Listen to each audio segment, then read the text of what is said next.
Hello students. अब simplex method ही आपके next simplex method के अंदर नेक्स्ट आपका आता है टू फेज़ मेथड। देखो नाम से ही है टू फेज़, मतलब इसके दो पार्ट होंगे। पहला फर्स्ट फेज़ होगा, फिर उसके बाद सेकंड फेज़ आएगा। हमने अब तक टू फेज़ मेथड से पहले बिग एम मेथड का कंप्लीट कर लिया है। उससे पहले हमने सिंपलेक्स मेथड और ग्राफिकल मेथड कंप्लीट कर लिया। ये आपका लास्ट मेथड है।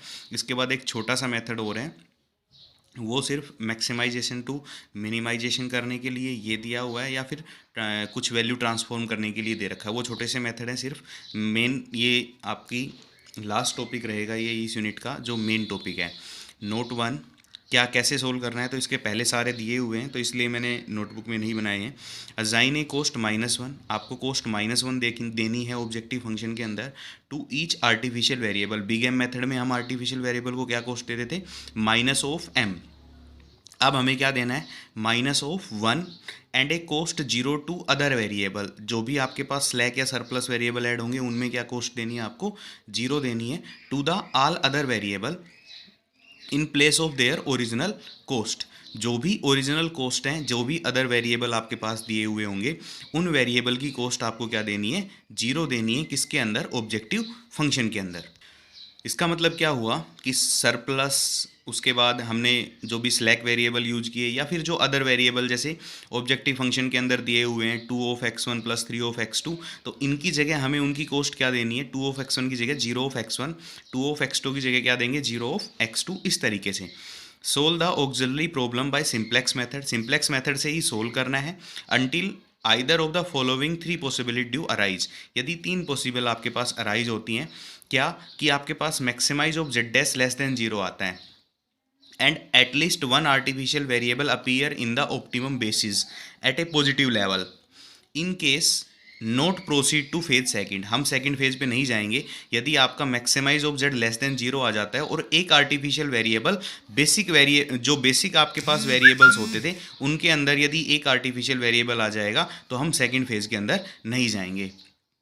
उसके बाद कह रहा है यदि आपका मैक्सिमाइज जेड 0 आता है, लेस देन 0 पे नहीं जाएंगे। यदि 0 आता है और कम से कम एक वेरिएबल आपका अपीयर होता है ऑप्टिम बेसिन में एट 0 लेवल पे, तो हम क्या बोलेंगे, ये पॉजिटिव आए। ये कह रहा है कि 0 आए, उसकी कोस्ट जो है वो 0 हो चुकी हो, तो इन दिस डैट केस आप फेज सेकंड में प्रवेश करेंगे, फेज सेकंड की ओर जाएंगे।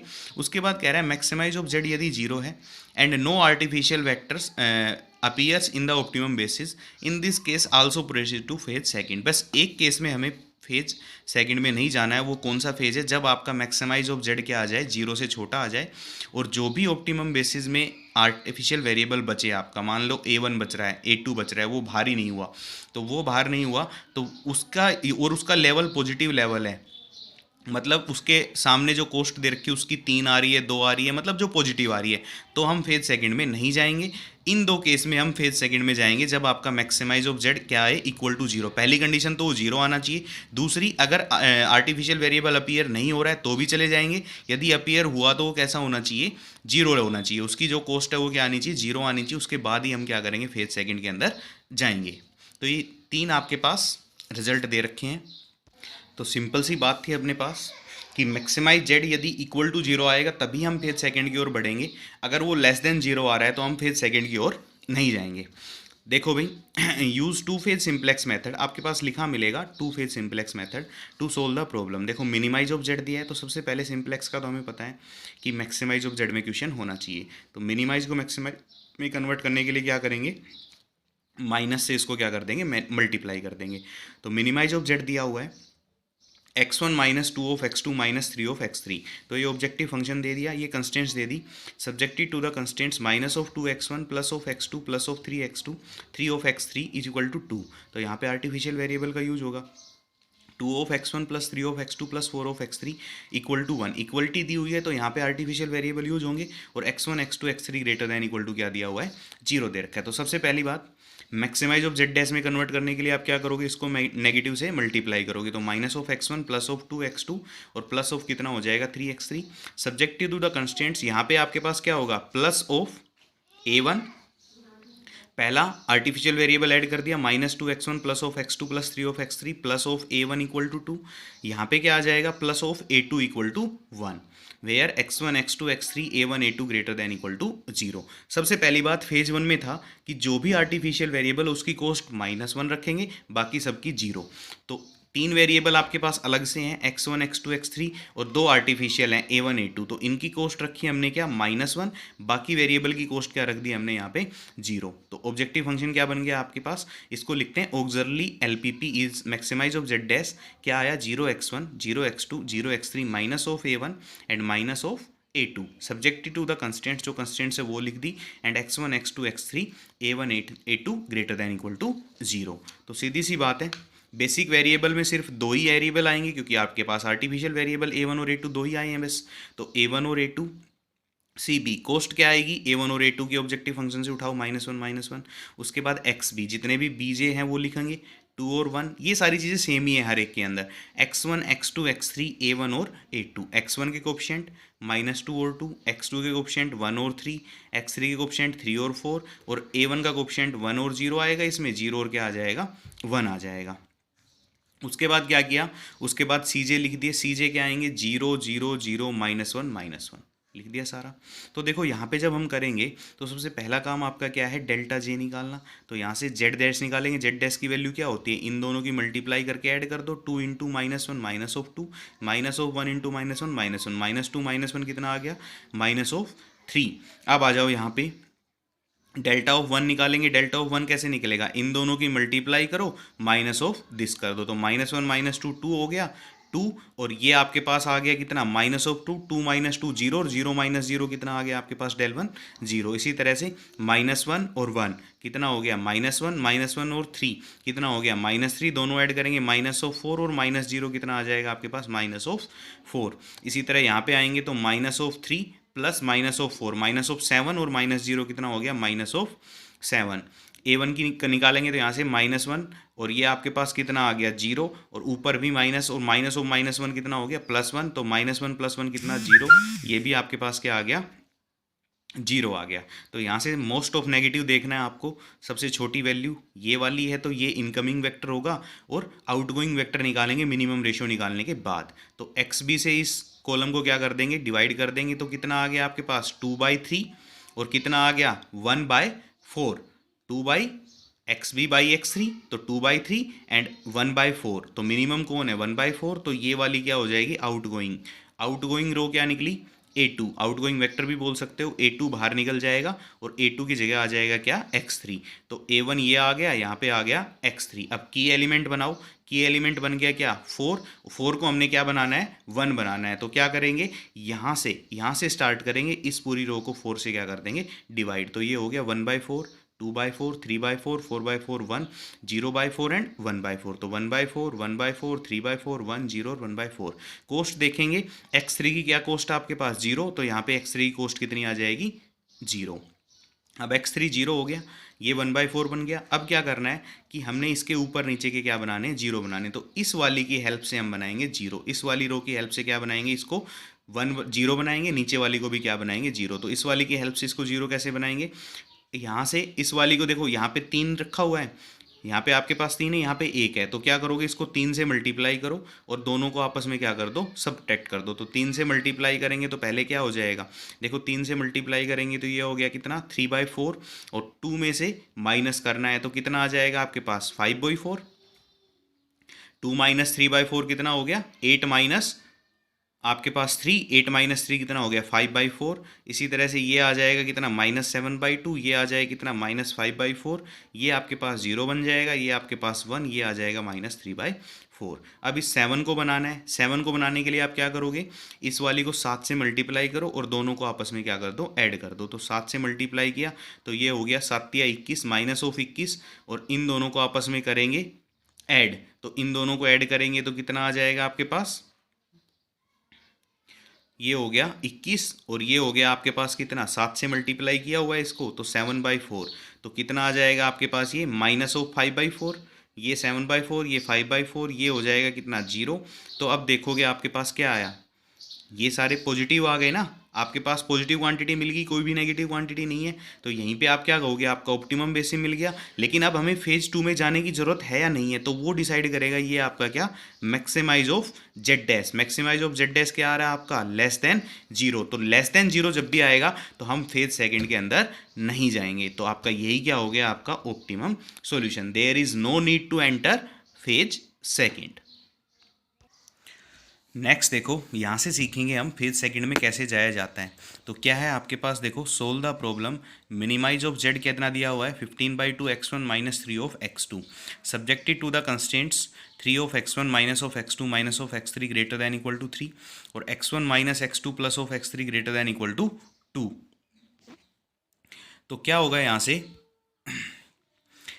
आप पहली बात तो मिनिमाइज ऑफ जेड दिया हुआ है तो हमें मैक्सिमाइज ऑफ जेड में कन्वर्ट कर लेना है। तो मैक्सिमाइज ऑफ जेड में कन्वर्ट करते ही आ जाएगा माइनस ऑफ 15/2 x1 और प्लस ऑफ 3 x2, पहली बात।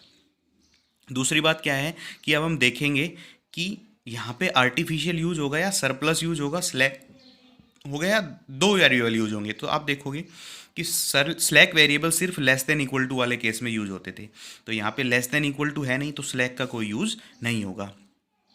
इक्वल टू होता तो सिर्फ आर्टिफिशियल यूज होता। अब ग्रेटर देन इक्वलिटी है तो इसमें आर्टिफिशियल भी यूज होगा और सरप्लस भी यूज होगा, लेकिन सरप्लस वेरिएबल को हम सिंपलेक्स टेबल के अंदर यूज नहीं करते हैं, तो वो एज इट इज रखे रहेंगे।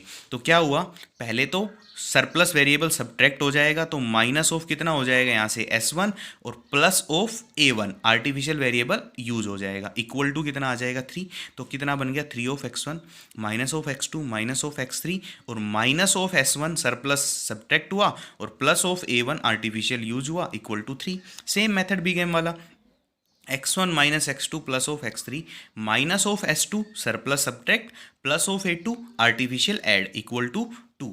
बाकी जितने भी वेरिएबल हैं उनको ऑब्जेक्टिव फंक्शन में क्या देना है, जीरो देना है, और जो आर्टिफिशियल उनको क्या देना है, कोस्ट -1। तो मैक्सिमाइज ऑफ जेड क्या बन गया आपके पास, 0x1 0x2 0x3 और क्या बन गया minus plus 0 of s1 plus 0 of s2 और माइनस ऑफ a1 और माइनस ऑफ a2। सिर्फ आर्टिफिशियल को -1 देना है, बाकी सबकी कोस्ट क्या रखनी है, 0। सब्जेक्ट टू द कंस्टेंट्स, ये दोनों आपके पास कंस्टेंट्स क्या रहेंगी, एज इट इज लिख देंगे। और ये आपको लिखना है नॉन नेगेटिविटी हमेशा x1 x2 x3 s1 s2 a1 a2 greater than equal to 0। Mention भी कर दो, s1 s2 सरप्लस वेरिएबल है, a1 a2 आपके पास क्या है, आर्टिफिशियल वेरिएबल है। अब सिर्फ आर्टिफिशियल का यूज होगा टेबल में, तो आर्टिफिशियल का होता है, यदि स्लैक वेरिएबल आते तो उनका भी यूज कर लेते, लेकिन स्लैक नहीं है तो सिर्फ आर्टिफिशियल ही यूज होंगे। सरप्लस वेरिएबल को हम बेस टेबल के अंदर यूज नहीं करते हैं। ये बात थी बी गैम और आपका जो ये मेथड टू फेज मेथड है उसकी। तो अब आप टेबल बनाओगे, बेसिक वेरिएबल हो गए a1 a2 cb, इन दोनों की कोस्ट -1 होती है। XB BI जो भी हैं 3 और 2 दिया हुआ है, x1 के कोफिशिएंट, x2 के कोफिशिएंट, x3 के कोफिशिएंट, s1 के कोफिशिएंट, s2 के कोफिशिएंट, a1 के कोफिशिएंट और a2 के कोफिशिएंट। सबसे पहले CJ लिख देंगे यहाँ पे, x1 की कोस्ट भी 0 भाई, बाकी सभी वेरिएबल की कोस्ट 0 दी हुई है, और a1 और a2 की कोस्ट क्या दी हुई है ऑब्जेक्टिव फंक्शन में, -1 तो यहाँ से जेड डैश निकाल लिया हमने, इन दोनों की मल्टीप्लाई की, -3 और -2 दोनों को ऐड कर दिया, -5। अब देखो डेल वन कैसे निकालेंगे हम, डेल वन निकल जाएगा इन दोनों की मल्टीप्लाई, -3 और -1 -4 -0 कितना आ जाएगा, -4। ये निकालेंगे डेल टू -1 1 और यहाँ से निकालेंगे -1 1 और 1 कितना हो गया 2 -0 कितना आ जाएगा 2। इन दोनों की मल्टीप्लाई -1 -1 +1, यहाँ से करेंगे -1 1 तो +1 -1 0 0 -0 0। S1 की वैल्यू निकाल लेंगे सेम इसी तरीके से, ये आ जाएगा आपके पास, S2 वाले की निकाल लेंगे, A1 आ गया और A2 निकाल लिया। अब देखेंगे मोस्ट नेगेटिव आपके पास आ रहा है -4, तो -4 पे क्या लगा देंगे हम, एरो, कि ये आपका क्या रहेगा, इनकमिंग वेक्टर रहेगा। अब आउटगोइंग वेक्टर चेक करने के लिए आपको मिनिमम रेशियो निकालना है, तो 3/3 और 2/1, 3/3 1 बन गया और 2/1 कितना बन गया 2 बन गया, तो 1 मिनिमम है, तो ये क्या हो जाएगा आउटगोइंग वेक्टर, ये इनकमिंग वेक्टर, ये की एलिमेंट बन गया। तो A1 बाहर चला जाएगा, x1 अंदर आ जाएगा। तो हम क्या करेंगे अब, की एलिमेंट को 1 बनाएंगे, तो इसको 3 से डिवाइड कर लो पूरी को, तो 3/3 1। x1 की कोस्ट कितनी हो गई, x1 की कोस्ट हम देखेंगे ऊपर 0, ये कितना हो गया 3/3 1, ये 1 बन गया, ये -1/3, ये -1/3, ये -1/3, ये 0/3 0 1/3 और ये 0/3 कितना बन जाएगा 0 बन जाएगा। इसके बाद क्या हुआ आपके पास कि की के नीचे के एलिमेंट को क्या बनाना है, जीरो बनाना है। तो इसको जीरो बनाने के लिए क्या करेंगे, इसमें सब्ट्रैक्ट कर दो, सिर्फ सब्ट्रैक्ट करेंगे तो क्या कितना आ जाएगा आपके पास, देखो ये वन दिया ही हुआ है, इसको सिर्फ जीरो बनाना है। तो इस रो से बनाएंगे जीरो, तो two minus one one, one minus one zero, minus one minus one by three, minus of two by three, ये आ जाएगा आपके पास minus of one by three, one minus of one by three, four by three, ये बन गया आपके पास zero, minus of minus one by three, zero plus one by three, one by three, यहाँ से minus of one by minus one, और कितना zero, minus zero, तो आपके पास कितना आ जाएगा माइनस वन, ये आ जाएगा आपके पास zero, minus of one by three, minus of one by three, one, और ये जीरो, तो ये आपके पास कितना आ गया, वन। इसके बाद इसके नीचे का जीरो बनाना है।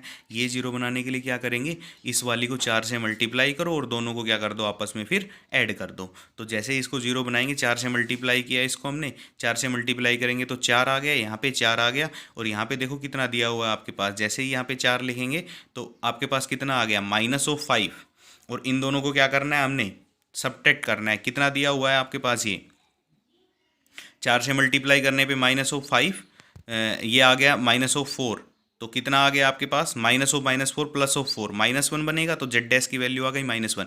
ये निकाला भी मत करो, सिर्फ आप यहाँ से इनको कैलकुलेट कर लिया करो, अपने आप आ जाएगा। Zero into one zero, minus one into one minus of one, तो जेड डैश की वैल्यू माइनस वन। इसको मत निकाला करो, इसको डायरेक्ट लिखा करो यहीं से मल्टीप्लाई करके। इसके बाद देखो ये वाला जीरो बनी जाएगा, इसको चार से मल्टीप्लाई किया था तो कितना आ गया था आपके पास, चार से मल्टीप्लाई किया हुआ है तो minus of four by three, और दोनों को क्या करना है, सब्ट्रैक्ट करना है, तो ये आ गया दोनों को सॉरी ऐड करना है, ऐड करेंगे तो ये आ जाएगा minus of two by three, ये बन गया फोर बाई थ्री, ये आपके पास कितना आ गया फिर one by three, minus of one by three, ये वन, ये टू बाई थ्री, ये जीरो। तो अब क्या आ गया, most negative four by three, minus of four by three negative है, तो यहाँ से ये आपका रहेगा एक्स थ्री, क्या रहेगा अब इनकमिंग वेक्टर रहेगा, और आउटगोइंग वेक्टर हम यहाँ से निकालेंगे, कितना आ जाएगा, तो नेगेटिव है, लेना ही नहीं है। ये आपके पास आ गया one by four by three, three by four, ये आ गया आपके पास कितना, थ्री बाई फोर, तो थ्री बाई फोर ये आपके पास क्या रहेगी, आउटगोइंग वेक्टर, और ये क्या रहेगा, इनकमिंग वेक्टर। तो यहाँ से ए टू बाहर जाएगा, ए टू की जगह क्या आ जाएगा, एक्स थ्री। अब क्या करना है, इसको हमने बनाना है वन, इसको वन कैसे बनाएंगे, थ्री बाई फोर से इसको पूरी को क्या कर दो, मल्टीप्लाई कर दो, तो थ्री बाई फोर से मल्टीप्लाई करेंगे तो थ्री बाई फोर बन गया, यहाँ पे करेंगे मल्टीप्लाई तो जीरो ही रहेगा, ये थ्री बाई फोर से मल्टीप्लाई करेंगे तो तीन से तीन कट गया, minus of two by four, minus of one by two, ये वन बन जाएगा, ये आ जाएगा minus of one by four, sorry, ये आ जाएगा कितना, minus of three by four, ये आ जाएगा minus of one by four, तीन से तीन कैंसिल आउट, ये बन गया आपके पास कितना, थ्री बाई फोर। अब सीधा काम है इसके ऊपर के जीरो बनाने हैं, दोनों जीरो बना लोगे ऊपर नीचे के की एलिमेंट के, इसकी हेल्प से जीरो बना लिया, तो देखो क्या आया, जेड डैश तो आ गया जीरो, ये भी जीरो, ये भी जीरो, ये भी जीरो, ये भी जीरो, ये भी जीरो, ये वन और ये वन, सारे तो डेल्टा जे जीरो आ गए आपके, greater than equal to zero, और मैक्सिमम जेड क्या आ गया आपके पास, इक्वल टू जीरो। तो इसका मतलब क्या हुआ, हमें सेकंड फेज में जाने की अब जरूरत है। तो आप क्या कहोगे, since all delta j greater than zero and no artificial variable appears, कोई भी आर्टिफिशियल वेरिएबल अपीयर नहीं हुआ, और मैक्सिमम ऑफ जेड भी क्या आ रहा है आपका, जीरो आ रहा है। तो हम अब क्या करेंगे, हम अब सेकंड फेज की ओर जाएंगे। सेकंड फेज में कैसे जाना है, फर्स्ट फेज आपको आ गया, पहले किया था वही सेम है। अब सेकंड फेज में क्या है, जो वेरिएबल यहाँ पे बच गए अब आपके, वो वेरिएबल हम यूज करेंगे टेबल के अंदर, और उनकी कॉस्ट, एक्चुअल जो कॉस्ट थी वो मानते हुए अब हम सेकंड फेज को करेंगे। देखो मैक्सिमम ऑफ जेड डैश आपका क्या था, minus of fifteen by two x one plus three of x two. अब वापस से पिछले वाला आ गए जो स्टार्टिंग में आपके पास दे रखा था, minus of fifteen by two x one plus three of x two plus zero of x three. तो क्या आ गया, सेम वही लिख लेना है, minus of fifteen by two x one plus three of x two plus zero of x three, और plus zero of s one plus zero of s two. अब हमें आर्टिफिशियल वेरिएबल अपीयर ही नहीं हुए, तो उनका हम यूज भी नहीं करेंगे। तो यहाँ पे एक्स वन और एक्स थ्री से शुरू हुआ था, क्योंकि यहीं पे ख़त्म हुआ आपका, तो यहाँ पे इनकी कॉस्ट आ गई minus of fifteen by to, और एक्स थ्री की कॉस्ट है जीरो। एक्स बी क्या है, जो अब आपके पास एक्स बी यहाँ पे आ गया वो लिखना है, फाइव बाई फोर और थ्री बाई फोर। तो ये कितना आ गया, फाइव बाई फोर और कितना, थ्री बाई फोर। ये दोनों लाइन उठा लेनी है बिल्कुल, one zero minus one by two, ये एज इट इज़ आपने वन जीरो, ये लाइन बिल्कुल उठा लेनी है एस टू तक। एस टू तक उठाने के बाद मिनिमम रेशियो आप यहाँ पे निकालोगे, तो मिनिमम रेशियो जब भी निकालोगे आप यहाँ पे, तो देखो क्या हुआ, यहाँ पे आप देखोगे कि सारे के सारे पॉजिटिव हैं, तो आपको मिनिमम रेशियो निकालने की जरूरत पड़ी ही नहीं। इनको मल्टीप्लाई करेंगे तो क्या आया, minus of fifteen by to, five by four और जीरो इंटू, तो ये आ गया माइनस 75/8। अब ये आपके पास 0 दिया हुआ है x1, तो क्या हो जाएगा आपके पास सारे के सारे delta G, since all delta G greater than 0, so optimal basic feasible solution is कितना आ जाएगा आपके पास, x1 की वैल्यू तो आ गई कितनी आपके पास 5/4, x3 की वैल्यू आ गई कितनी, x2 तो है ही नहीं तो 0, x3 की वैल्यू आ गई कितनी आपके पास 3/4, और मिनिमाइज ऑफ z क्या आ गया, देखो जेड डैश है मैक्सिमाइज ऑफ जेड, तो मिनिमाइज ऑफ जेड कितना आ गया पॉजिटिव में कितना 75/8, तो ये आपका क्या आ गया आंसर। तो टू फेज में ऐसे करना है, जहां बच जाए लास्ट वाली चीजें उनको एज इट इज रख के और फिर उसको क्या करेंगे सोल आउट करेंगे। तो ये आपका टू फेज मेथड है। आप टू फेज मेथड के जो भी क्वेश्चन यहाँ पे दे रखे हैं वो क्वेश्चन आप सोल्व कर लोगे। उसके बाद ये आता है आपका ड्यूलिटी इन लीनियर प्रोग्रामिंग। ये क्या है, ये मैक्सिमम टू मिनिमम और मैक्सिमम टू मिनिमम में कैसे कन्वर्ट करना है वो सारी चीज़ें हैं। तो इन पे एक क्वेश्चन है छोटा सा, वो कर लेंगे बस नेक्स्ट वीडियो में, और उसके बाद आपकी यूनिट ख़त्म हो जाएगी।